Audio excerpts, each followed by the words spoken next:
Good morning. It is a Sunday morning. I believe it's Super Bowl Sunday. Excuse me. I don't know. I have to go this afternoon. We're going to go look at a spring somewhere in Missouri, and I had to do directions, and I wasn't finding what I needed, and so I don't know. I'm going Welsh Spring. You guys know where that is? In Van Buren, Missouri, 2.5 hours away. As you probably know, unless you're living under a rock or you're me, the Super Bowl is today. That's where the St. Louis Rams. Oh no, not the St. Louis Rams. They left us. They left us because their owner is a total bum. And anyway, on the way out, they all said they weren't going to leave, and then they were lying the whole time and ended up having to pay a settlement. Will the people get the settlement? Probably not, because it's going to go to the politicians, and that's always a great place for money to go. But anyway, the Los Angeles Rams are going to play anybody else, and whoever else that is, I hope they win. Oh yes, it's the Cincinnati Bengals.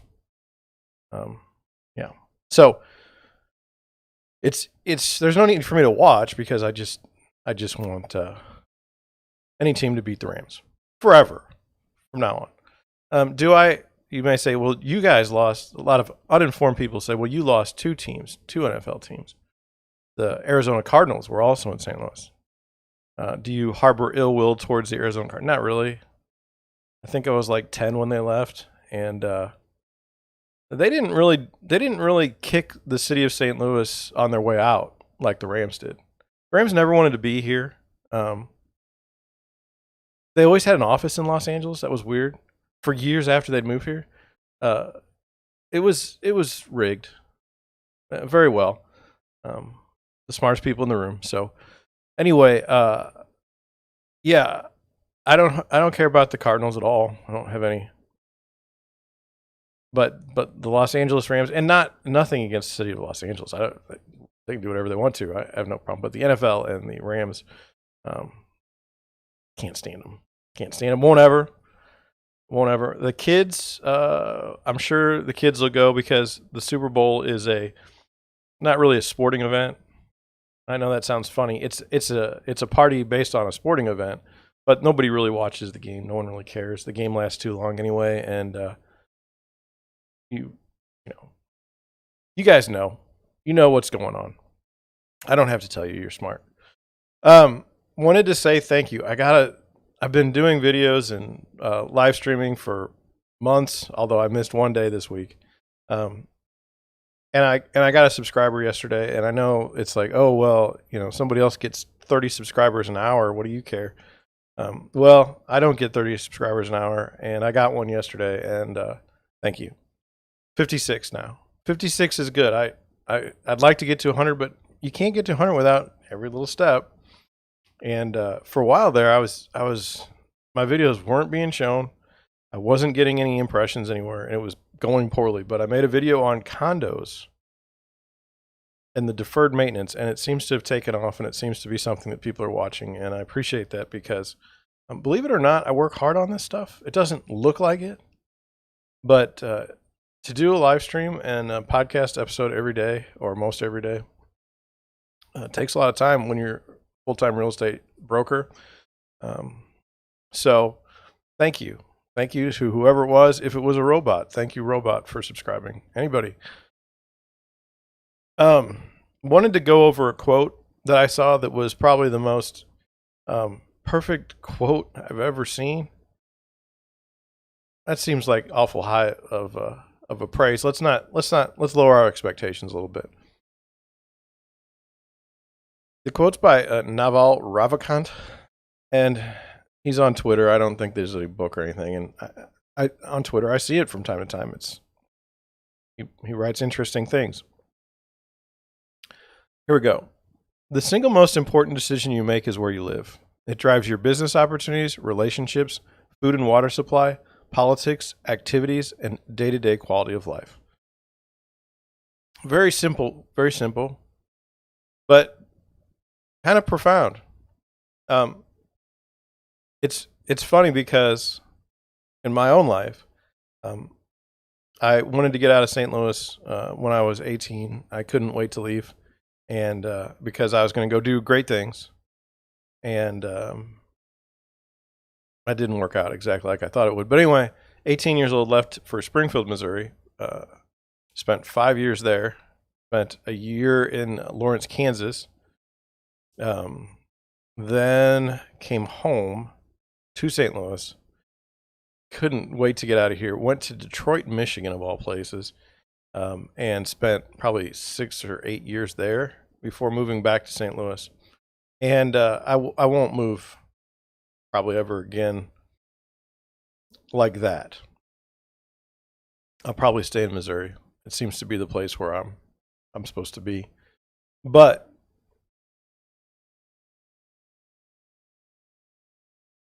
Detroit was a different place. I didn't see, it wasn't exactly the springboard that I thought it would be. Let's put it that way. Kwame Kilpatrick was the mayor at the time. I remember that vividly. I learned a lot up there, but I have never been able to transfer anything that I've learned to like success, what I would call success. Just never. I don't know if I'm too hard on myself, but I don't think so. I think there's certainly a step. There's got to be this place where you say, "Hey, I finally made it. This is pretty good. This is pretty cool." And I've never gotten to that step yet. I'm 44, and talking to my cousin the other week. He's in his 50s, 56. And he said, I'm starting to realize that there's not a whole lot of time to get anything done. Yeah, sad. But in that quote, it was the justification for why I wouldn't move certain places. So I've read, when you go to New York, there's opportunity everywhere. I think his name is Danny Meyer. He owns part of the Shake Shack, or started it or founded it. And he had done that in New York. It was very popular. And then he's managed to turn that into at least, I think we have 2 in St. Louis. We have at least 1. Yeah, we have 2, I think. Maybe we have more, but anyway, he came home and built 1 or 2. But the idea was in New York, there was so much opportunity just everywhere. And that was what drove people to the city. I don't know about Chicago. I know a lot of people that have moved up to Chicago because of their jobs. Like their job moved to Chicago, so they had to go. My understanding is it used to be that way in Los Angeles. I don't know that that's the case anymore. But I do understand this idea of moving for opportunity. And at the risk of sounding contrite, I would offer that those who live in terrible parts of cities and terrible parts of town, I would suggest that it's 2022. If you have the financial means to do so, get out. Get out, and for the reason of this quote.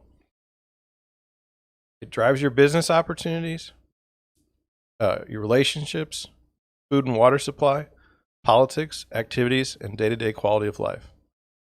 The single most important decision you make is where you live.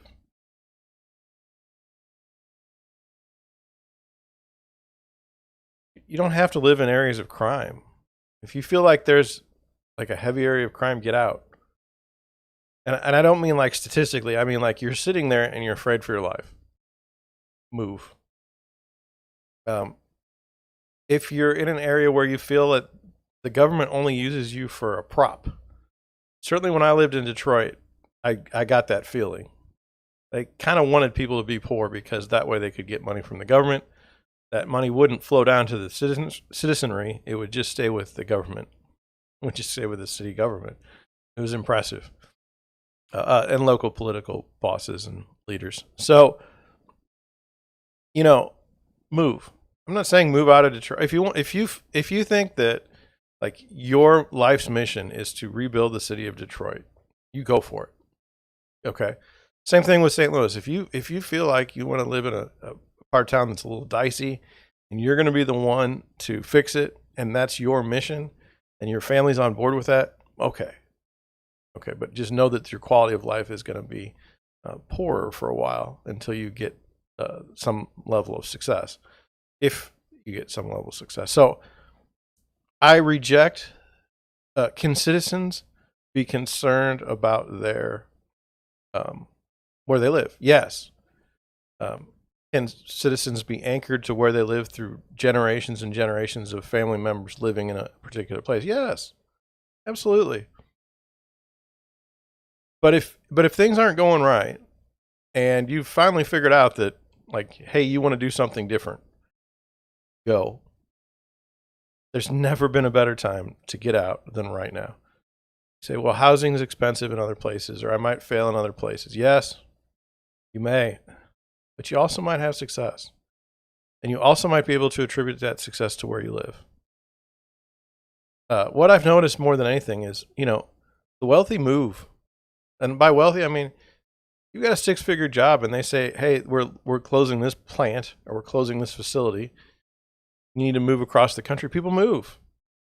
When people want to get better jobs, okay, let's say they're in a certain position and they feel they can do better, they move. They don't sit around and question, like, oh, I really love this place. Oh, this place gives me so much pride and joy. They get up and they go. They let the money that they make fix the problems that they might have in their new place. You know what? It's like, oh, I really, really like steak, but we haven't had steak in a while because we don't have any money. Oh, well, look at this. I've got a brand new job and I make 6 figures. Now we can go to any restaurant we want to. And I'm gonna stay with this quote for a long time because I believe it. You say, well, John, why don't you move somewhere where there's opportunity? Yeah. Well, I'm caught. I'm caught for a couple reasons. One, I went and searched and went after it and tried, and it didn't go well. Now you say, well, moving from St. Louis to Detroit's not exactly the best way to do that. And I agree. There are other places I could have gone, but I could not have foreseen the way the country is right now. Back then, 1990, we're talking 2000, 20 years ago. The world's a much different place now. I had thought when I was in Detroit, I was going to move out to like South Dakota. There was Daktronics was a sign company that was just killing it. I don't know what they're doing now. I don't know how their business is going, but I was going to move out there. Not that they were going to hire me, but they were looking for people. Like they were just like, please. And then there was the drilling. I forgot what it's called though. Fracking. That whole industry was like, we need people. We need people. Would I have been a good fracker? Not now. Not now. My body is beaten up. So, but I will say, anyone that says like this is my home, I respect that. And then the people that say, I need to go somewhere. Yeah, you probably do. Go. Get out.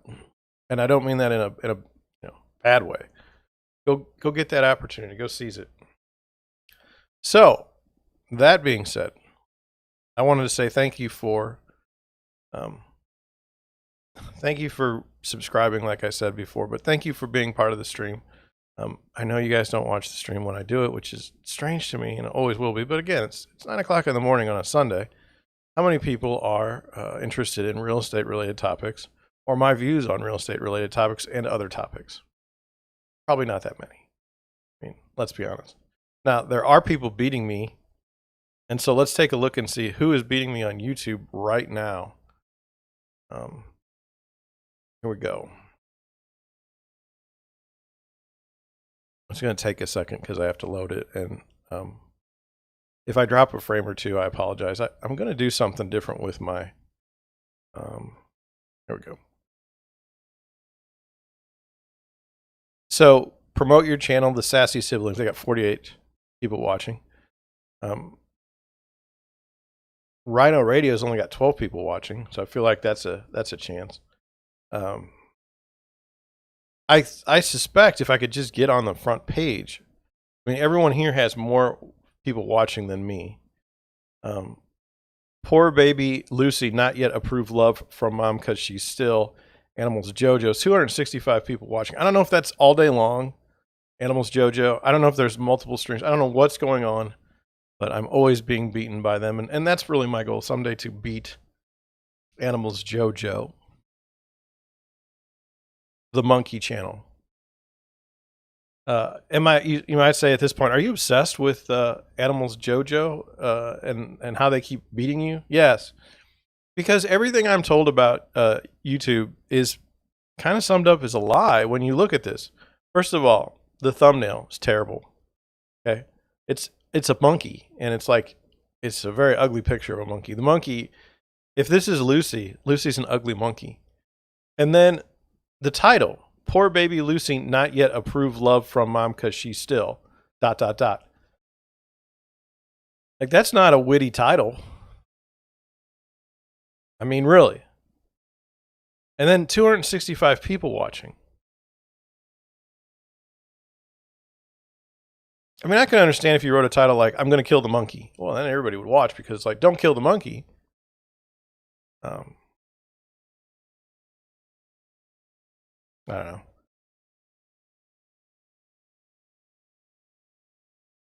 I just don't see anything here that, I mean, I know this sounds bad, but here's another Animals JoJo. Now, how can they have two streams? Another ugly picture, and this monkey looks kind of sick. It says, so pity, new mom bring poor baby Lucy to get fresh air butt. 29 people watching that. I mean, part of me says, part of me says, all I need to really, really get somewhere is have a monkey. And then the description needs to be something like, I don't even know if I can do this description, but let's just say I have a monkey named Lucy. Sad Lucy eats food sometimes, but not others. ... And I think I could get 30 people watching that.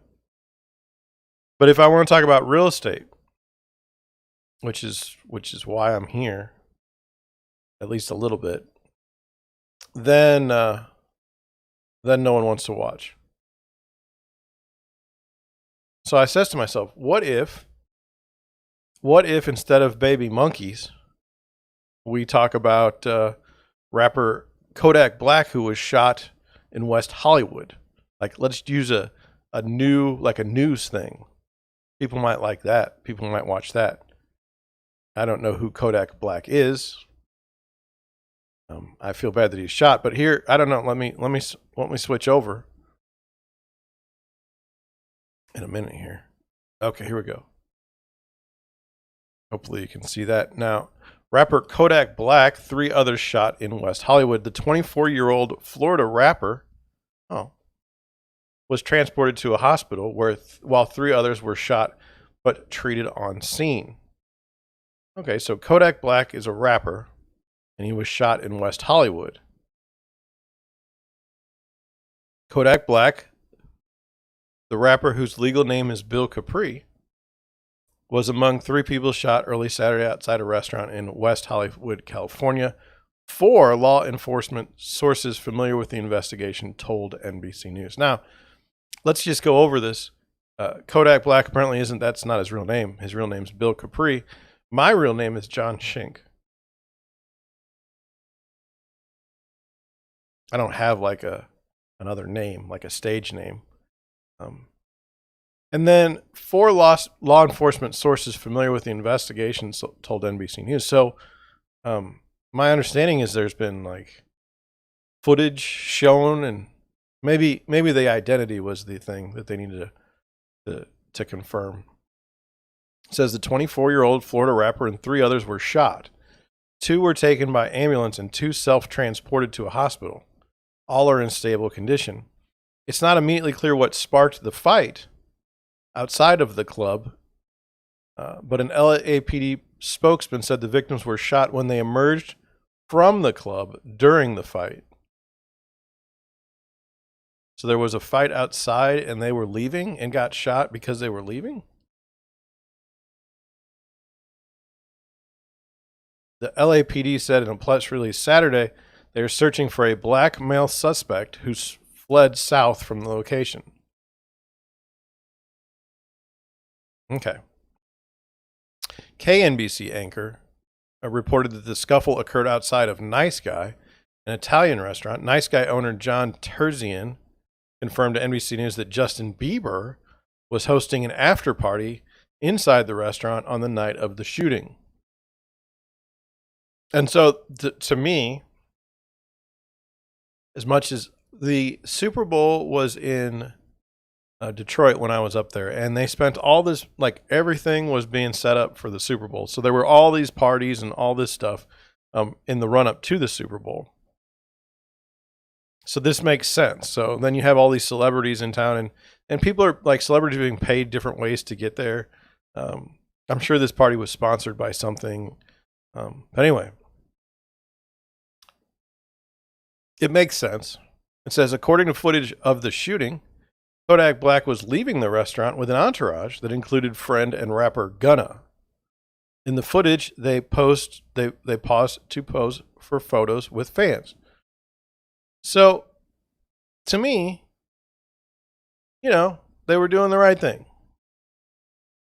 They got fans there, and they're like, hey, can you take a picture now? I don't know if Gunna is his real name, and I don't understand why Kodak Black has his name revealed in the story, but Gunna doesn't. To me, it's like, how do you know someone? Do you know them by their stage name, Kodak Black, or do you know them by their regular name? I feel like most people would know Kodak Black by his stage name. So just stick with that. I just think that's very interesting. It says, surrounded by over a dozen paparazzi, a confused fist fight amongst a group of men standing around a red Ferrari in the street spills back onto the sidewalk and then is interrupted by 10 gunshots that send the crowd running for their lives.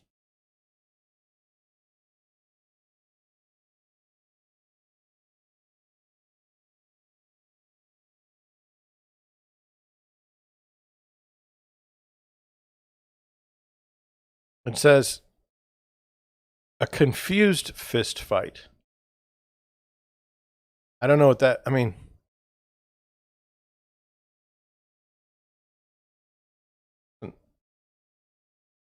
uh-oh. I locked up there for a minute, I'm sorry. So a confused fist fight.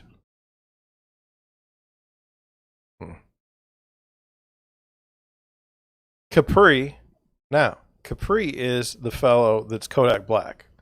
I had to look, that's why I went up to the top to see it. Was originally born Dusan Octave.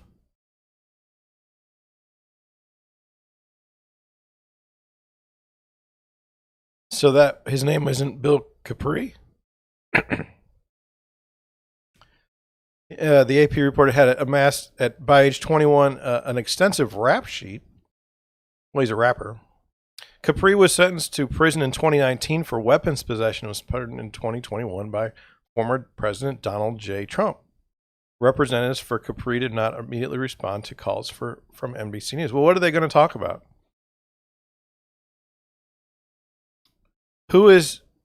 Why did Bill Capri, I'm going with, why did Kodak Black, a.k.a. Bill Capri, a.k.a. Dyson Octave,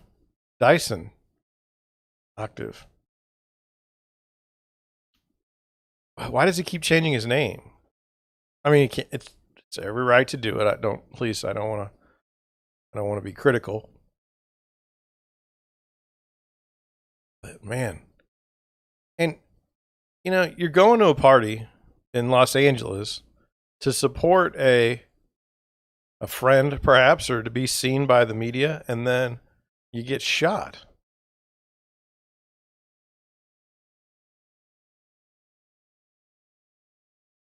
It doesn't make any sense. Like 10 shots. Like, what are we doing? I don't understand. So we'll just leave that where it is. I hope that he recovers and everything's fine. I mean, I don't know what to say. I feel confused. Conflicted? What's the word they used in the article? Let's see. I feel confused. As in the fist fight. I feel confused about that. Now I'm going to do something that's very dangerous for me. I'm going to switch back to my frame here, and I'm going to talk about something that that happened to me, and I'm trying to. Well, it happens to me all the time, and I'm trying to put my head around it. And I'd like the power of the internet to help me understand what's going on. I have Amazon Prime.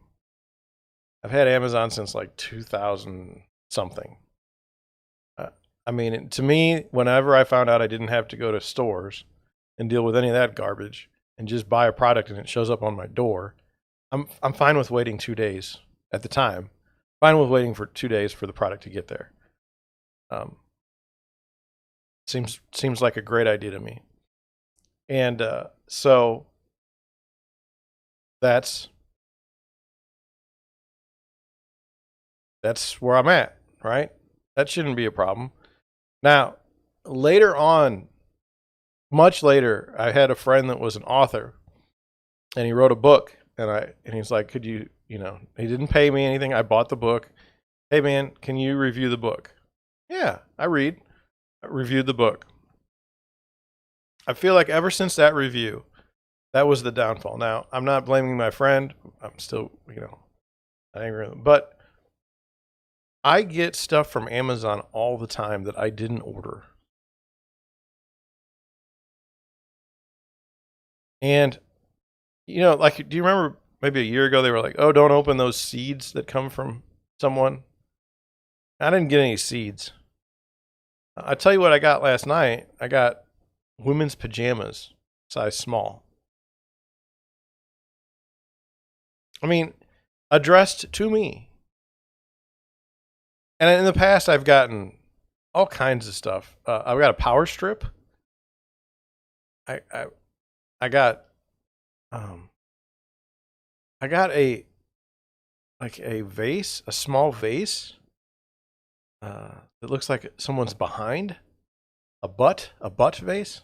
What I got, and I don't know if you've ever dealt with Amazon. Like, help me out. I just don't get it. So someone's sending me stuff that I didn't ask for. Okay. And so I do this is what I do. I look up Amazon's customer service and I say, hey, I didn't order this and I'm getting this. And they say, okay, well, just tell us the tracking number and we'll figure it out and we'll stop it. Well, I would have thought that meant that they would have stopped it easily by now. Like, for me to continue, like I say every time, and it's somebody, no offense, it's somebody in India every time. And it's like, oh, we'll take care of it. Don't worry about it. It's done. And I just don't understand the way I understand it is people send you products. I don't know why. To like increase their sales or something. I don't know. It's just the stuff I keep getting. No one would want. Well, I mean, I wouldn't want, and I'm not. So, what's going on? Like, how do you run so for instance, I'm a real estate broker, real estate agent. I use the terms interchangeably because of how my business is structured. A lot of times in a real estate brokerage, you'll have The job of the real estate broker is to recruit. That's their only job. And if there's ever like a problem with paperwork or something, your compliance with the state, that'd be your other job. Okay. But those are really your only two jobs. Well, I don't really want to recruit, and I'm pretty good with the state. I just had my audit and they were like, "You're doing great."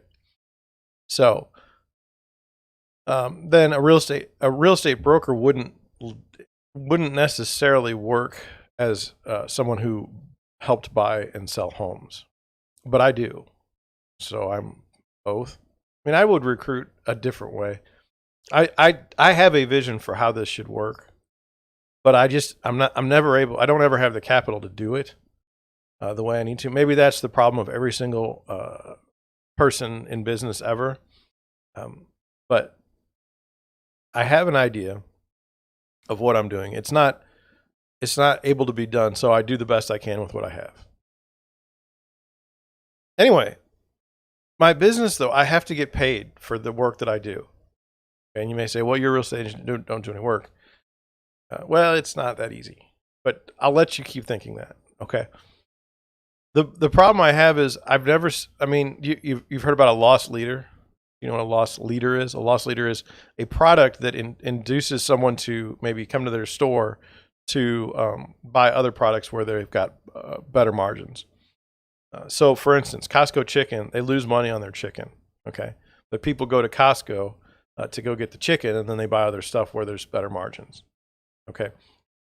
On Super Bowl weekend, I guarantee you there's somebody in town selling soda or beer or chips at a loss because they're going to get more, if they can just get people into the store, they can make more money on other things. I cannot do a loss leader in real estate. So for example, say someone says, hey, can you sell my house? Yes. Okay. What's the commission? Commission is X. Okay. And then let's say they're going to buy a house. What's the commission? Well, that's the commission determined by the seller. But I know what I will work for, and it's X. Okay. Now, can I continually show properties, and can I continually help people sell their properties for $0? No, because I have expenses, right? I have expenses. And so what is going on with this Amazon thing where these people can literally send out products? Okay. I'm never going to review their stuff. I wouldn't even know where to start. And I don't understand how you can have a business that just sends out products that they got to be losing money on it, right? And then if you're not, how weird is that? Like, how strange is that you produce products for people to not enjoy and you get rewarded for it? I don't know.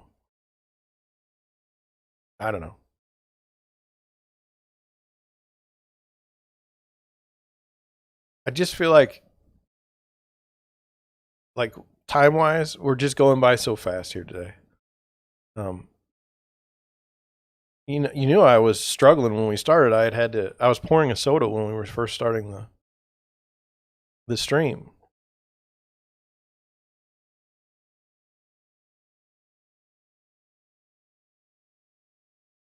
Okay. Well, let's see. We can go on other things. So let's go on to some luxury listings. Now, I had not I typically look up the listings by how do I put it? I typically look up the listings by like city size. Okay, and I have a list and I just go up and down the city. So the good and the bad about that. So like I love Colorado. Okay. Like I'm not so much on Breckenridge, but Steamboat Springs and in the spring, I've never seen anything like it in my life, and oh my God. And then I used to drive, all over the place. I still do. I love to drive. But, Steamboat Springs isn't very big, and like Breckenridge isn't very big. And I don't do much south. We did Colorado Springs, but I don't really. That's not where the nice houses are. So when you go to those places, it's not like, to me, it's not obvious on your list that you're never going to see those places. So I'll try to do better with that. But today we're going to look at Corpus Christi, Texas. I had no idea it was that big. My mom took me to Padre Island when I was a kid, and it was an experience. I don't know if I don't know how to say this. You know how you go to the Caribbean and the water's like blue and everything's beautiful? That wasn't the way Padre Island was when I went, and I distinctly remember it being very brown. That's on the Gulf side. I've been a couple other places along the Gulf, and it's the same thing. So I don't know. I don't know. I want to go to Pensacola Beach, but we went there just to check it out to see if it's cool, and it's pretty cool. But I got a ticket, and I got a ticket for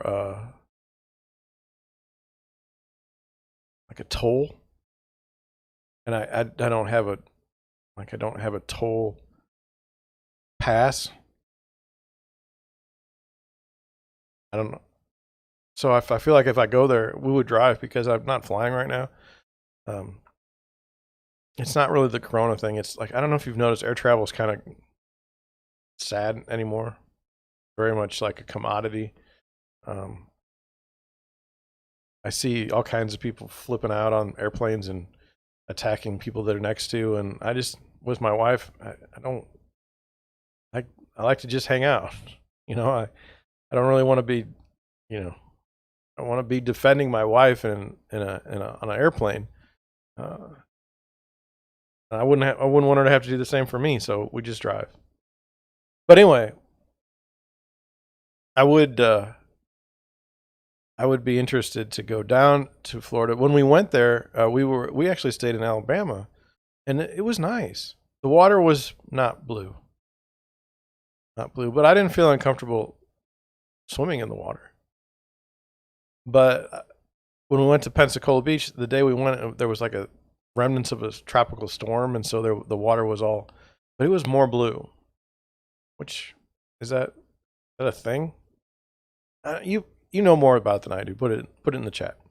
So anyway, Corpus Christi.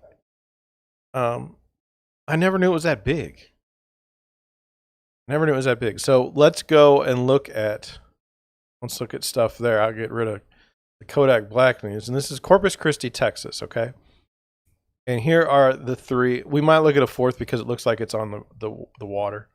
But we got Keller Williams Coastal Bend, Coldwell Banker, Tefke Real Estate, and Coldwell Banker Pace Setter Steel.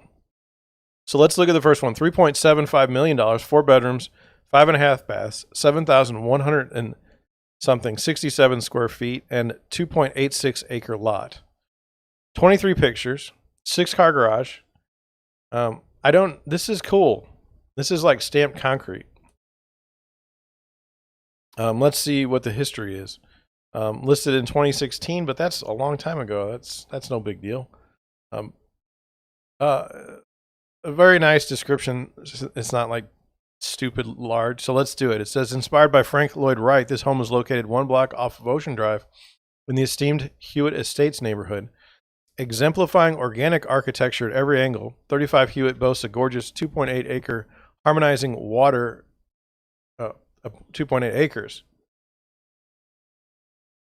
Harmonizing water can be heard throughout the multiple courtyards and the 2-story solarium located in the center of the home. As you walk through the multiple loggias graced with hand-laid terrazzo floor, this home boasts luxury and tranquility. Your dream of a classic mid-century modern home is here and awaiting. Come and see this beautiful example of iconic architecture and modern design. The next listing I get, I will definitely use the word boasts because it's stupid, and it's so stupid and corny. It's actually kind of funny. So here we go.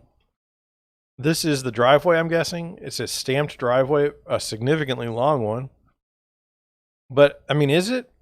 Or is it more of a sidewalk? I mean, I don't know. I mean, now I don't know what happened. I don't know how we got in the house. Oh, here we go. So you come in here, there's the door, and then there's no way to take a good picture there. So that's cool. I'm guessing that's the solarium.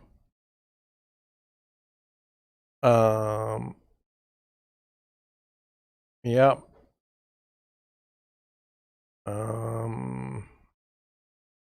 So this is mid-century modern. It was built in 1958. And so for 1958, that's pretty cool, right? For 1958, these tiled walls and stuff, that's pretty cool. It's a design element. The parquet floor in 1958, okay. But look at this staircase. And look, for me, you know the type of home I like. If you've been watching for any amount of time. I don't necessarily like the contemporary style, but I appreciate it, and I would like to take some of the cues in the type of architecture that I enjoy and the type of design I enjoy. So what it would be those things? Well, one, I know it sounds kind of cliche, but like a high ceiling in certain rooms, I think that's nice. I think that really makes a room interesting. And then I know this is a little silly. You know, Joanna Gaines gets kicked all the time for shiplap. I don't need shiplap, but you know when you see a tiled wall and an interior in a home that's tastefully done, I think that's okay. You know, be it subway tiles or something else. Like providing different textures. Like your contemporary kitchen, like here, very smooth cabinets. Okay, no pulls. You know, you can incorporate different. In my opinion, you can incorporate different design elements. I mean, obviously, we've all got the love for granite countertops or solid surface. It doesn't have to be in a contemporary home, you know. So then let's keep going. We got we've seen this room, and they do talk about a terrazzo tile floor. I don't know if this is it. It doesn't look like terrazzo that I'm familiar with, but perhaps we're just not on the same page there. I mean, the floor. This is the bathroom. I mean, just beautiful. And so some of the design elements. So you've got this sink here, or vanity, and you've got this space between that and the bath. I mean, it's very interesting. Very interesting.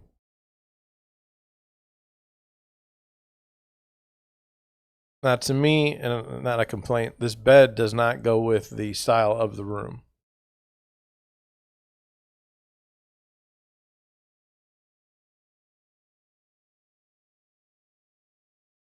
That's it. That's the house.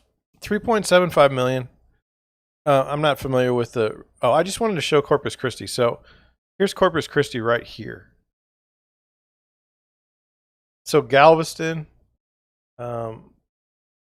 is right there. I mean, Houston and Galveston kind of grown into each other. Austin being over here. Right here, Corpus Christi. So, I mean, it doesn't, even in the pictures, you got like a lot of green. It's not like, see how they've got an interstate system around San Antonio? Nothing here. Anyway, now you've seen Corpus Christi. So let's look at this 3.2 million. We've got 4 bedrooms, 5.5 baths, 6,197 square feet on a 0.78 acre lot, built in 1960, 8 days on the market, and a 3-car garage. Property history survey says listed in 2021 and continuing to be listed. It was removed once around Christmas. Again, a short description. Now, you guys may think I'm fooling. I'm fooling. I don't know how old I am. Jeez.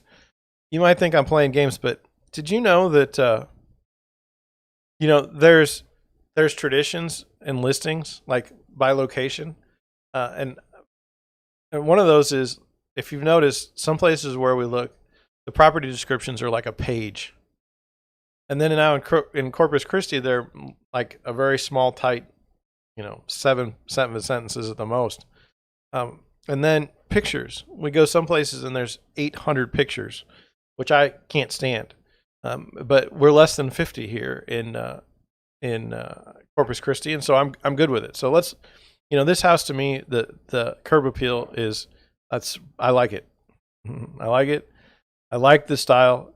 Built in 1960. I don't know where this is from, so there's that. And it's fenced off from the outside. You walk in. Would have liked to taken the first picture from the door in, but you do what you can do, because you've got this beautiful staircase going up. Now look, I like this.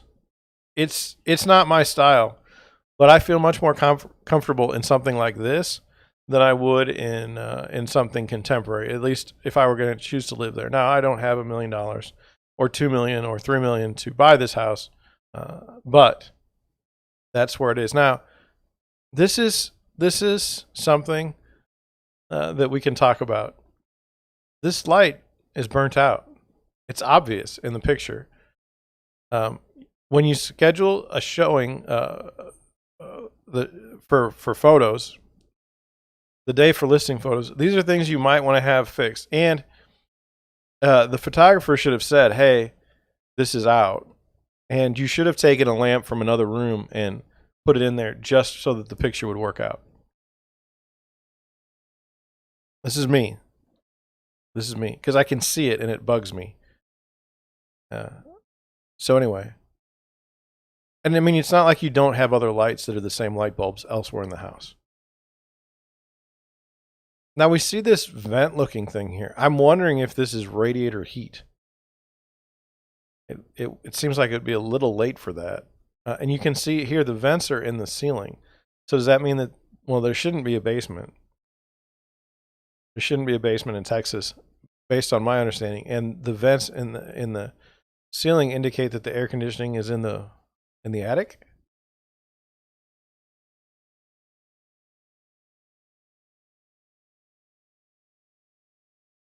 I don't if this is the microwave. If it's TV, it makes sense. If it's microwave, it makes no sense, because why is it so far away? But it looks like a TV now that I see it a little bit. There's some space there.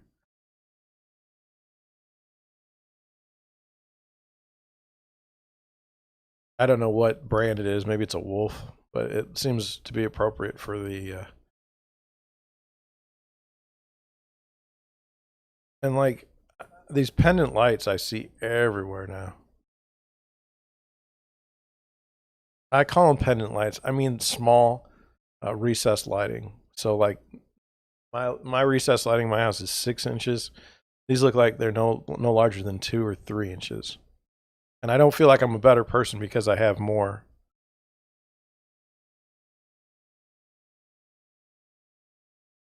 I have bigger lights.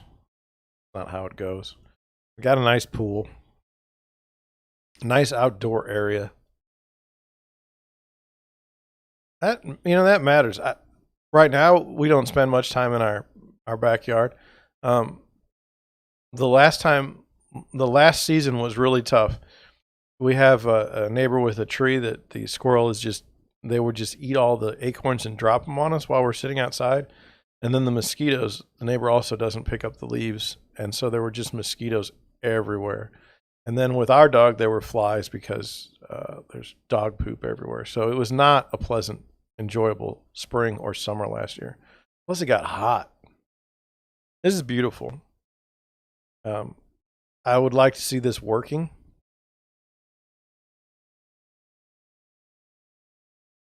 But you can see that the beach is across the across the way, but there's a little parking lot there, and it looks beautiful.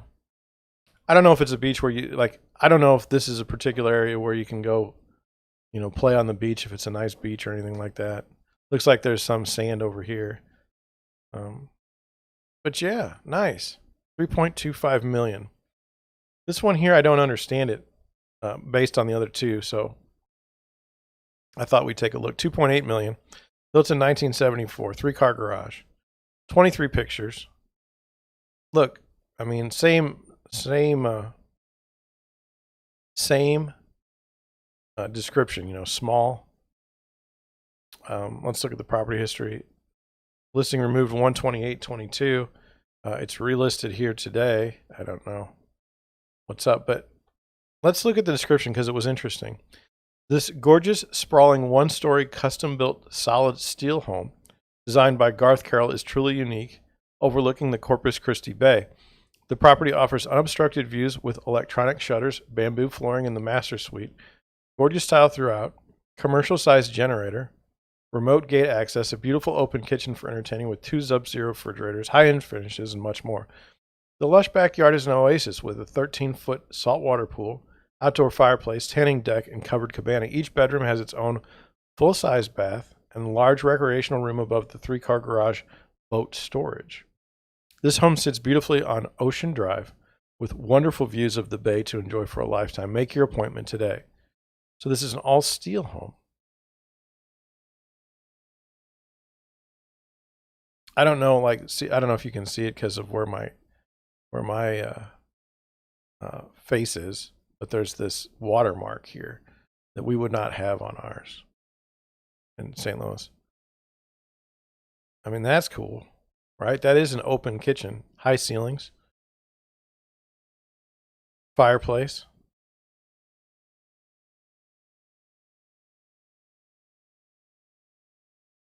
I like it. Now, this is contemporary, built in 1974. That's a little weird for me. I don't understand if that's the bathroom or what's that? What's that about? It is the bathroom. And that's the closet, I'm guessing. It's not for me. Like, this got a little weird.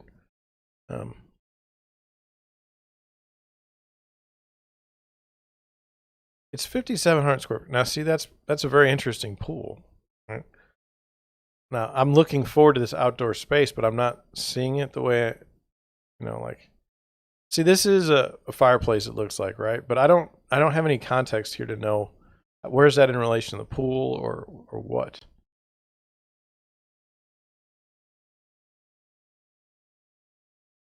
Okay.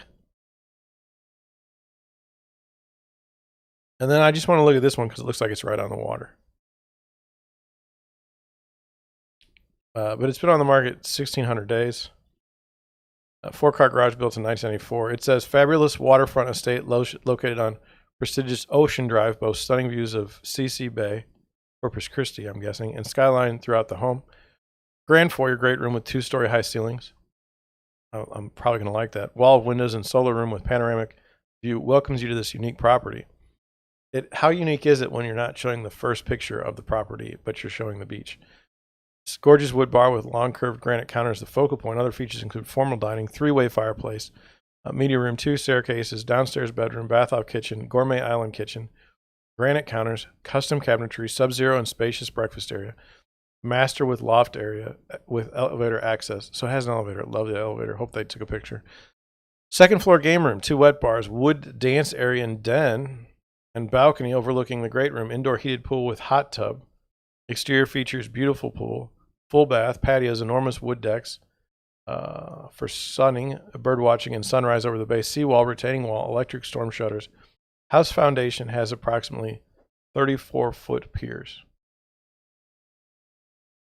Okay. So we don't see the house so far. Is that the house? Okay, picture 3. It is the house. Okay. It is the house. And then they've got a huge deck here. And then there's no beach really. Not a complaint. I'm just saying you don't know where to go there.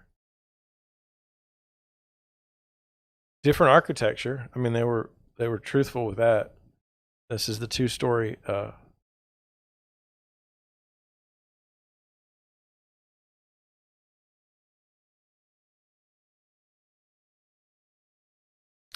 There's an elephant in the room. I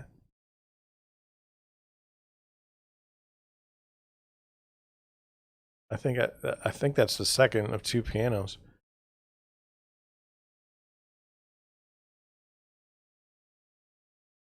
And this was built in the mid-90s. I mean, I graduated from high school in 1995. So to see this house is, and see how it, wow. There's your pool. Oh, it's not just an indoor pool.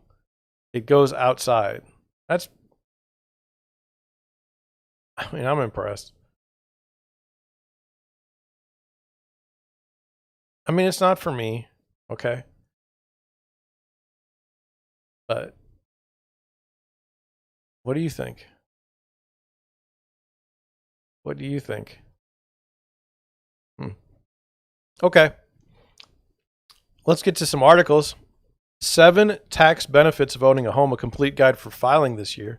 Now, these people are not tax experts. You should always consult your tax expert. But what do we got here? We got, what are the tax benefits of owning a home? Plenty of homeowners are asking themselves this right now around time when they prepare to file their taxes. You may recall the Tax Cut and Jobs Act, the most substantial overhaul to the U.S. tax code in more than 30 years, went into effect on January 1st, 2018. The result was likely a big change to your taxes, especially the tax perks of home ownership. This revised tax code is still in effect today. You may remember that the past 2 years, the Internal Revenue Service delayed filing by about 2 weeks, but don't look for extension this year as the date for filing is April 18th. Okay. April 18th. What is this, February? I need to get that done. You might be wondering what else, besides a change in the standard filing dates, you need to be aware of before filing your 2021 taxes, like whether your work from home setup might qualify for a tax deduction. Well, I've always worked from home. Whatever questions you have, look no further than this complete guide to all the tax benefits of owning a home, which is good. I think we should talk about that, where we run down all the tax breaks homeowners should be aware of when they file their 21 taxes in 2022. Read on to ensure you aren't missing anything. It could save you money. Mortgage interest. Homeowners with a mortgage that went into effect before December 15th, 2007 can deduct interest on loans up to $1 million.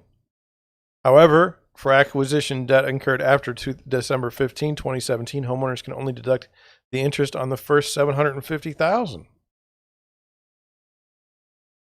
That's not cool.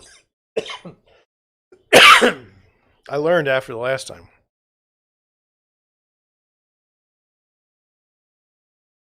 Boy, says, oh, I just want to check and see if I had anybody in my chat. It says, the ability to deduct interest on the mortgage continues to be a significant benefit on owning a home. And the more recent your mortgage, the greater your tax savings. Notice that the mortgage deduction is an itemized deduction. That means for it to work for you in your favor, all your itemized deductions need to be greater than the new standard deduction, which the Tax Cuts and Jobs Act nearly doubled. Now, I'm not going to get into all that because it's boring to me. But property taxes, the deduction is capped at $10,000 for those married filing jointly, no matter how high the taxes are. Taxpayers can take one $10,000 deduction.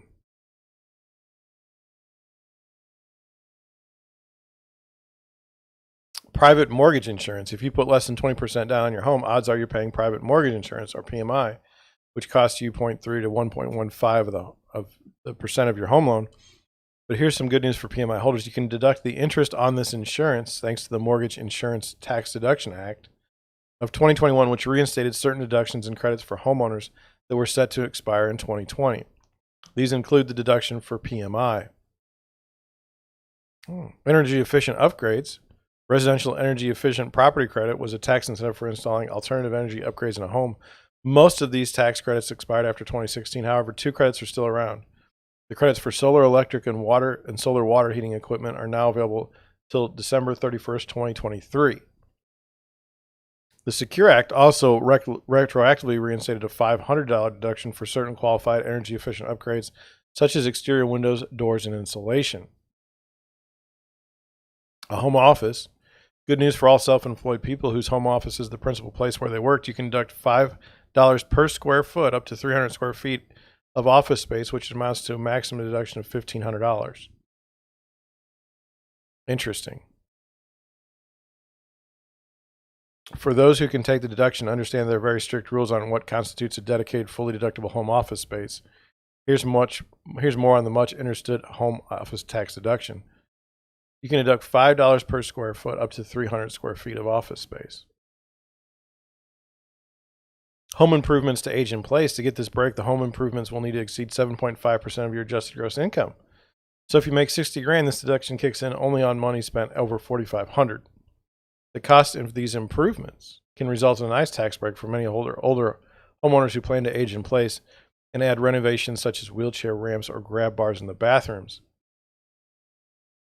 Deductible improvements might also include widening doorways, lowering cabinets or electrical fixtures, and adding stair lifts.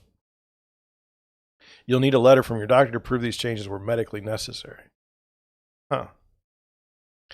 Interest on a home equity line of credit. If you have a home equity line of credit, the interest you pay on that loan is deductible only if the loan is used specifically to buy, build, or improve a property.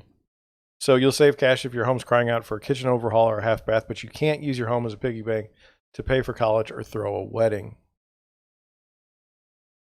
All right. So, are there tax benefits to owning a home? Yes. How many of those apply to you? I don't know. Let's do one more because, again, it's in my title, and I think it's in my title. Let me check. Oh, I missed that one. I have to go back and change the title now. Oh, I screwed up. I'll do it tomorrow. Okay. I missed one. So the net payroll came out February 4th. It's the 13th. I'm sorry that it's taking this long, but what I wrote in the title is did the economist see his shadow? Lawrence Yune's been around forever. He's from the National Association of Realtors. I don't really pay attention to his accuracy at this point. He's pretty consistent with his thoughts. It's almost always positive. There's both good news and bad news as the strengthening labor market pushes up interest rates. Nearly 500,000 net new payroll jobs were added in January. The figure is over 1 million if we include independent self-employed business owners.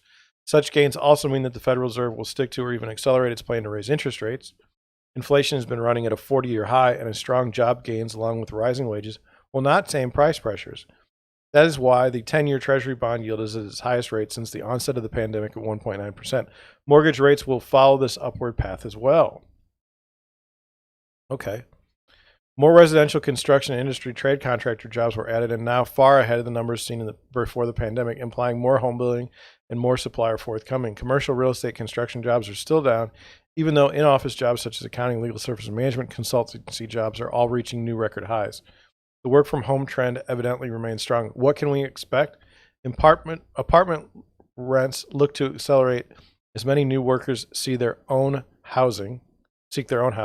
Home buying demand, however, will be mixed. More jobs help, but higher mortgage rates hinder the decision to buy. I agree with all that. I mean, how are we going to kick that? Okay. Well, I'm trying to head out. I got to eat lunch first. I got to take a shower. We will get to the women article tomorrow. I'm sorry. I just missed the button. I was in a hurry. But